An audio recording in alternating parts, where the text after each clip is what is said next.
Vous êtes le vice-président de la FCPE, Association de parents d'élèves. Les crèches, écoles, collèges, lycées vont rouvrir progressivement à partir du 11 mai. On va questionner la faisabilité ce matin, mais côté parents d'élèves, pour les salariés aussi, qui ont leurs enfants à la maison en ce moment. 11 mai, c'est un soulagement ? Il ne s'agit pas d'un soulagement ou pas, donc on veut tous évidemment retourner à nos activités en dehors de la maison dans notre pays.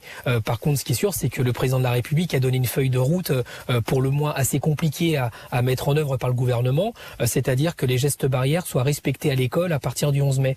On rappelle quand même que au début du Covid, la France a découvert que certaines toilettes dans notre pays n'avaient même pas de savon pour pouvoir se laver les mains, ce qui mettait une impossibilité évidente de pouvoir respecter les gestes barrières. Donc oui, le 11 mai, à condition que nos enfants ne soient pas susceptibles d'être contaminés entre eux, de ne pas contaminer leurs enseignants, les personnels de restauration scolaire, toutes les personnels aussi qui veillent à l'hygiène. Vous avez des écoles. Des craintes pour la santé des enfants vis-à-vis de l'épidémie, là ?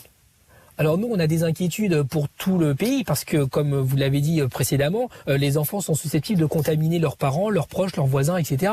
Donc, reprise le 11 mai, oui, à condition que l'école ne devienne pas ce foyer de contamination comme ça a été le cas et d'aller vers une deuxième vague de contamination qui dépasserait encore une fois le personnel hospitalier notamment.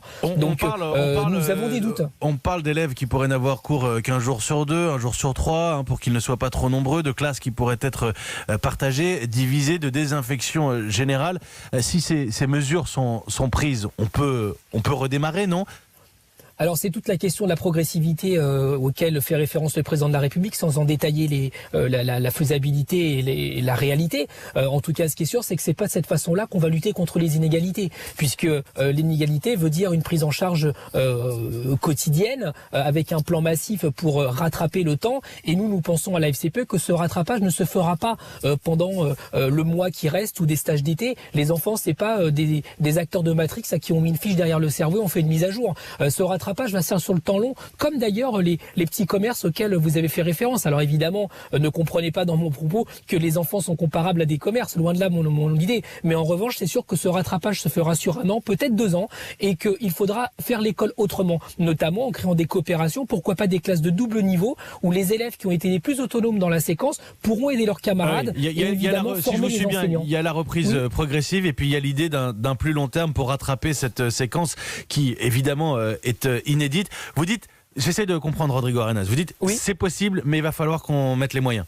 C'est ça ? Il va falloir mettre les moyens matériels, financiers et humains aussi pour que les toilettes soient dignes de ce nom partout sur le territoire national, que les classes soient en petits effectifs pour que les distanciations puissent être respectées et réorganiser l'école autrement. Donc la comparaison avec le personnel soignant ne nous paraît pas heureuse parce que ce qui se fait à petite échelle n'est pas forcément valable à grande échelle. D'ailleurs, rappelons-nous les propos du ministre de l'Éducation nationale qui il y a quelque temps disait que tout allait bien alors que nous alertons sur l'infaisabilité notamment de la classe à l'école ou de la fameuse continuité pédagogique. Nous craignons aujourd'hui que la lettre de mission qui a été donnée par le président de la République ne puisse pas être mise en œuvre par le gouvernement simplement parce que la réalité de terrain vont contredire cette orientation. Alors évidemment, les parents, comme tout le monde, souhaitons que la vie reprenne le plus rapidement possible, mais le prendre aussi rapidement possible sans que les conditions sur le terrain soient réunies, ça nous paraît dangereux, illusoire et nous sommes très interrogatifs sur la faisabilité de cette feuille de route. Merci Rodrigo Arenas, merci beaucoup, vice-président de la FCPE.